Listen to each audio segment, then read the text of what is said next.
Hello everyone and welcome back to Let's Play Shovel Knight, King of Cards. In the last week we continued on once again through Birder Bluffs, and now we're in a completely new aesthetic, the Birder Bluffs aesthetic itself. Welcome to Cyclone Sierra. Gimmick with this level is the cyclones in question. Whenever you enter a twirl jump state and fall into one, you get teleported into the matching one on the screen of the same color. This is really cool, and always kind of reminded me of Galaxy Man stage for Mega Man 10 for a pretty on-the-nose reason, admittedly.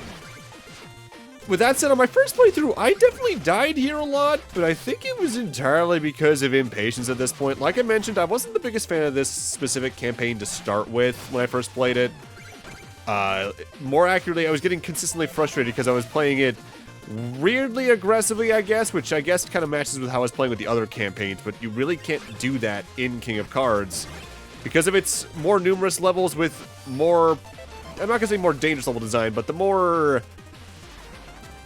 I've called it puzzle platformer before in this LP, and that is kind of fitting, but you gotta be a lot more deliberate with how you move King Knight due to the spacing of the shoulder charge. I think is the best way to put it overall. This mechanic overall is pretty neat, though. They do some fun things with how you can twirl from one into another on top of how you can use that to get around platforms and enemies. It is one of those cases, though, where, like I mentioned, I believe, during the second chunk of the map, where I really wonder what would have happened if we had gotten either a hard or remix mode for this playthrough, if we would have seen this mechanic pop up a little more often in these levels. Hell, a way to have done a remix mode for this campaign probably would have just been to make it the length of the other Shovel Knight campaigns and just have the levels be longer and much harder to compensate. Also, this is probably my favorite new song for the campaign. If it's not this, it's probably the Glidewing song. The energy in both is just really fun to me. Which is something I really like about Shovel Knight's soundtrack in general. Even with its softer songs here and again, there's an energy there that is very consistent throughout it. That, how do I describe it? Whimsical isn't quite right. Silly isn't quite right either.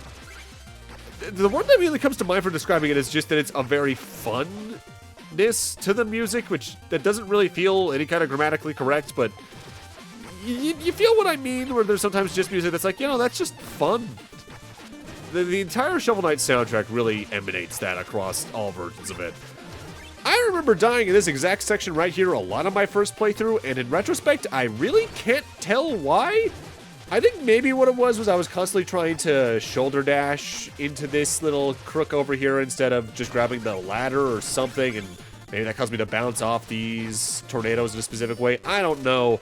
It's weird. In retrospect, this level was a lot easier than I remember it being, and I think that might just be because, like I've already mentioned in the LP, this is the playthrough I go back to the least.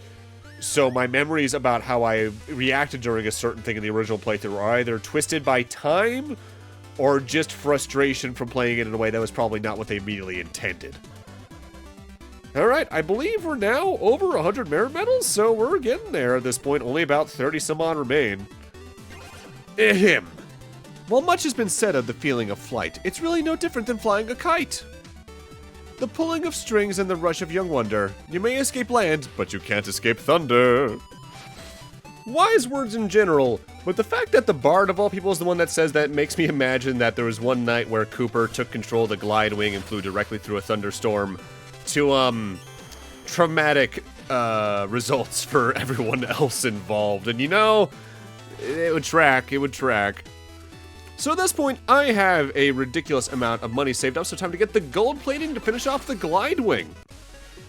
I want to say getting this is required for the all upgrades trophy / feat in case you're going for that. But fun thing as well, after you get the gold plating for the Glidewing, you actually even get a new version of its musical theme, which I like, but I like less than the main one, if only because I guess the way I can phrase it is meant to feel kind of higher class, but because then it feels like it loses some of the impact the original and main song had. If that makes any sense at all. It's still a kick-ass song, though, and I love the Glidewing's theme in general. Like with when we turn the Glidewing silver, though, Doe himself actually has some lines of dialogue about the gold plating. Well, I thought the gold plating would add unnecessary ballast, but this ship handles like a hummingbird. I'm a function over form kind of guy, but style can be pragmatic, King Man. You always go all out. I respect that. And honestly, this is like the perfect time to get that exact upgrade because we're coming up on the end of the third chunk of the map and thus the third Joustus judge, and I guess that means we're approaching the end of the game, doesn't it? With that said, time for Heavyweight Heights, the third of the Propeller Knight, I guess, flying machine themed stages. Technically speaking, all the stages have an actual name, but I just always usually call them Order of No Quarter name stage in general because of, well, honestly, largely due to Mega Man once again. This level actively kind of buries its lead for its main mechanic early on. It largely becomes very wind-focused by the end of it, like the wind that the green enemies, both thin and large, can send at you. But at the start, it's actively largely focused more on these little Mandragora-adjacent plant enemies. What they do is they rise out of the pit infinitely. And you can dash into them and then twirl on top of them like through the bubbles from Royal Pond. They are noticeably very slow to rise, though, so unlike the bubbles where you could, say, jump from one to another to get onto a platform pretty quickly, you'll likely have to do a little bit more hesitation, shoulder charging into walls and other enemies potentially to help give yourself enough time so that you can actively climb while using them. Their speed does become a little easier to understand, though, once we're dealing with the other main mechanic of this stage, as it feels like it's more meant to be something that interplays together with something else rather than a mechanic on its own, if that makes sense. Now, what is also kind of neat about this specific stage, it actively takes advantage of a tile set that's not really used much in the other campaigns that's technically still tied to the flying machine, in that when you first start the flying machine in most of the other campaigns, there's this rocky ground aesthetic. We actually get to see a little bit more of that here, and I actually really like that. So here's the main mechanic for this stage, otherwise, the wind that's usually in the last portion of Propeller Knight stage is in the other campaigns. Whichever direction the wind is blowing, indicated by the leaves on screen, you will slowly be moved in that direction, which actively leads to a bit of an interesting thing where when the leaves are blowing downward and the wind's blowing downward, you actually descend slower than if the wind was not there at all, which is kind of weird. What they tend to do with this more often than not, in this screen especially, is actively have it be something you have to resist or fight alongside with your jumps. And there's games where wind platforming can be kind of comfortable, there's games where it really can't be. I generally like the wind platforming in Shovel Knight, if only because they use it more as a platforming puzzle than as a annoyance of sorts.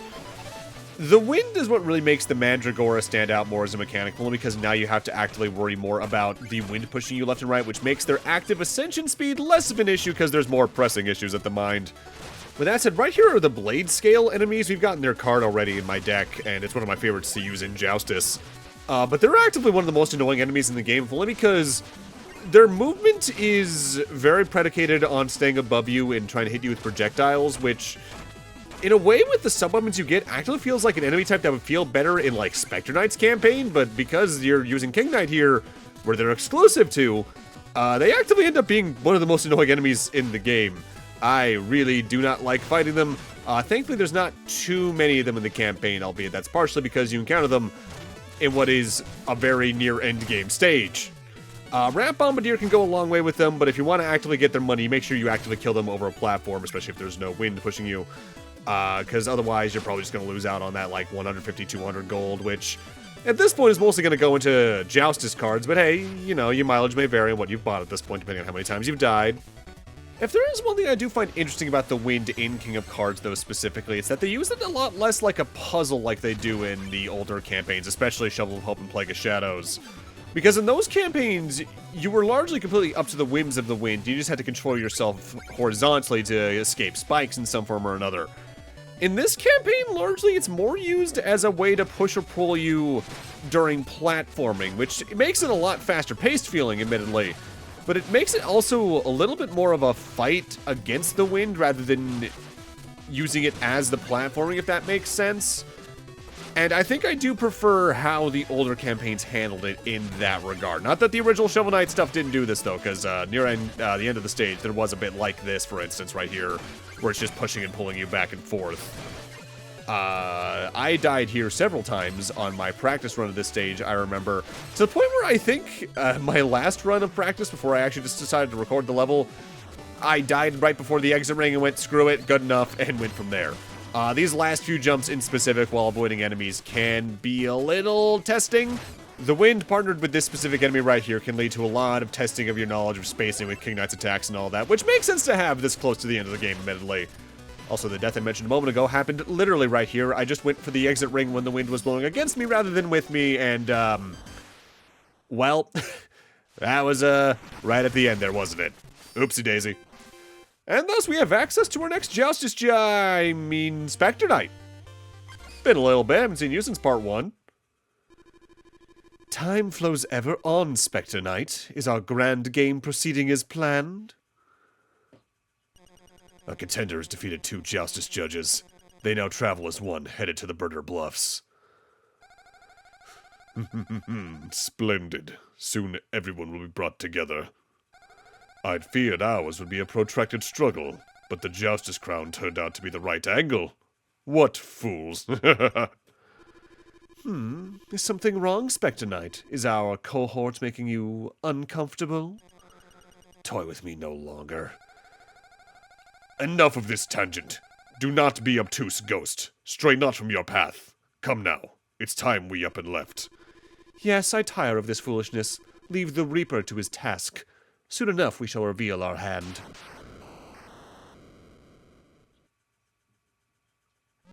Ah, it's that deathly pale card courier from the plains. Fetch me a drink or clear my path. My leader's power is growing unfathomably strong. If I were you, I'd show us both more reverence. My power has grown as well, and unlike you and your fetid frame, I kneel for no one. Arrogant fool. You'll soon learn your place. Specter Knight's back and has quite a few new tricks up his sleeve, namely the remainder of the sub-weapons from his own campaign. He can use the throwing sickle, which will just travel forward and then come back to him. He can spawn in a skeletal sentry, which will stand still and fire projectiles until he self-destructs it automatically. He can also use Judgment Rush, which will just actively come over to you and do damage, but you can actively interrupt that with your own attack. That might seem a little underwhelming on top of all the other curios he had, but that's because he's not quite done. At around 3 or 4 health remaining in terms of full bubbles, he actively reverts to the Specter Knight boss fight from the original campaigns, cloak and all. Like those earlier campaigns, the most common attack in my experience he does during this phase is when he throws his sickle and he teleports to a random other corner of the screen just to do it again and then teleport back to where he started. He can also spawn skeletons in towards the latter bit of this health bar, which I think he can actively use to recover his own health if he wait long enough. He can actively just swipe at you directly. He can also, I believe, do a version of the Judgment Rush still. Towards the latter part of his health, he will cut the lights out as usual, which I really love to see, don't I? I hate turn-based platforming. But what makes this really annoying and potentially dangerous, I believe, is that he can also still randomly spawn in lightning strikes that can get pretty accurate when it comes to aiming at you. Figuring out what attack he's doing in the dark is the best opportunity for you in that case, but at the same time, it's not exactly a hard fight. It's more just a marathon because it's one of the rare boss fights that has 2 uninterrupted health bars, which admittedly happen a little more commonly in this game than in the other campaigns, but still not too bad. Rat Bombardier, by the way, is a sub-weapon of good choice here, if only because its movement arc makes it very likely to hit him while he's in midair, and plus if you just try to keep the rat in one place on one of the platforms, it's very easy just to have him potentially walk right into it, which could be very funny.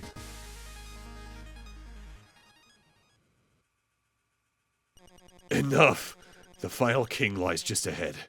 Do not wander from your path. But know this, soon the House of Cards will collapse. Choose your allies wisely, and you can still find what you seek. Ominous. With that, we now have access to our next Joustus judge, finally. Which means I've put it off long enough. Time for the Crag of Joustus. I waited on this mostly because I didn't want to do too much Joustus too soon after the last one. This House of Joustus has been here for ages, but this statue of King Birder, well, that's new. I'd never seen him, but apparently he's the 3rd Joustus judge. Thank you, scary old lady. Your eyes peer into my soul like espers. This is a potentially really rough area for Joustus to go through, if only because you gotta deal with every mechanic in the game up to this point in here. You gotta deal with Cascade a lot, you gotta deal with holes a lot. It can be rough, so I really recommend having some money saved up just to buy some gem thieves before any given duel, just in case the tide turns against you and you want a very quick shortcut into actually, you know, winning. Also, level 3 mystery cards have some of the best cards in the game by and large, including the Cloaked Figure. Hell yeah, that's actually our first Count card. You may have noticed I had a very unique arrow on the left side of it. The Count arrows are interesting, in that they are the only arrow in the game that counts as having 3 strength, so they can beat out both conveyor cards and just standard 2-strength arrows. But because they know just having a set of cards that has 3 power would beat out most of the things in the game, there is a bit of a twist to it. They only have a strength of 3 for 3 turns, notated on the cards themselves by the 3 dots on the arrow. After 3 turns, I think it either becomes a no-power arrow or at least just a 1-power arrow. Hop on over to our pad and lend us an earhole. What are we gonna do about this puzzle?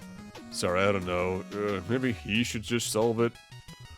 Time for our puzzle joustus before we get into the main duels, though. Puzzle joustus definitely can be a bit devious by the end here, only because it does like to pull some tricks about you just trying to get yourself into a lead for a second and then just bait the enemy to making a bad move like that based on what their arrows actively are. What assists that is just how busy late puzzle joustus games can look. You solved it. I'm green with envy. Your skills are so fly, you've got me tongue-tied. You overheard the champion down below. They had quite a husky voice. It's hard to convey how rough this puzzle is. Want to try wolfing it down? Your puns per minute are getting too high, man. That's not healthy for any given individual. You need to give your brain time to calm down and process more of them. I should know. I've seen people go through some real shit with the amount of puns they make. Hi, I'm People. We treasure your help on this last one. It's gilled our enthusiasm. Truly, we're gemboozled. Cascade arrows make my cards and head spin, but you can try it. If there is something that can be kind of a neat little benefit of Puzzle Joustus, it's watching the cards actively move as they go and seeing what they use to make certain card types actively stand out. Because in a way, they make for a very good visual representation of an archetype's tutorial, really. Wow, truth be told, we knew you'd swim through this webbing of puzzles. Take this, chum. And for completing this Joustus puzzle set, we get the Fish Head card. Cascade with a conveyor arrow has some potential, considering that means you can steal an enemy's card set and then just go capture another space below you if you want to try and move something above you. With that said, it's around now in the game where the amount of cards you can potentially have makes making decks kind of overwhelming feeling, given the amount of cards you can get in total. Because if you've been buying more mystery packs or playing more to get every card you can the first moment you see it, you can have probably close to over 100 cards by now. According to my notes, the monster I'm researching is near. He looks like this. Have you seen him? So Oolong is somewhere nearby, apparently. Huh, wonder how he's doing. Going back to what I was saying a moment ago, yeah, there are close to 150 cards in total to find throughout the campaign. And if you've been spending more money on mystery cards and dueling to get every card you can as soon as you see it, you'll probably have close to over 100 cards by now, which means you have a lot of really good cards more than likely. But choosing just 16 and trying to balance the amount of arrows you have with that can be frankly scary. Horns, the finest instruments, but they only really come to life in a duet. Metaphorically, I mean. Well, we have some horns ourselves, so why not? Let's play a duet with this guy with the horns of heralding. Doing so makes him generate a cyclone like the one level here in Birder Bluffs. And if you come up here and shoulder charge into it and twirl into that, we warp over to the secret area for this specific Hall of Joustus where Oolong himself awaits us. This is namely the place where you're going to get the big secret card for this Joustus Hall in that chest right there, as well as some nice little last second money. In here is Yoppler's card, which is a cascade card with 2 arrows. I honestly probably could have put this into my deck. I just didn't think to for some reason. It would have been a good fit, honestly, with the way I tend to play the game. And to leave, we need to do the same thing with Oolong we did to Yoppler. Oh, my head. Forgot musics. What Oolong do now? Relax, Oolong. A full brain is a sad brain. I never think about anything, and I'm totally happy. Head emptied. Serene. Brain tube flow. He's okay. I mean, not so bad. Thank you, Gold Knight. Me music together soon if Oolong remember. And to leave, we just do the same thing. Horns of heralding, and then twirl on into the cyclone he creates. And he jams out. Now, at this point, I could have started the dueling, but I actively wanted to lock in all the stuff I just did and the cards I got from anything I did. So we're actually going to tackle the main Joustus duels here next part. The rare time I actually have to split one of these places in half like that. I mean, I technically probably could have gone for longer, but I didn't want the video to be close to 30 minutes long. I've been trying to keep this LP's videos between roughly 17 and 22 on the macro scale. If only to keep it a little more consistent with the earlier Shovel Knight campaigns. Because those were between 15 and 24, depending on the campaign and how many levels I got done. Consistency is something I try to strive for. Whether or not I succeed is an entirely different topic. But with that, I'm going to need to end this off here. Thank you guys for watching, and in part 14, we actually raid the Joustus Hall here for the championship of it, before heading on off to our next Joustus Judge. See you guys then.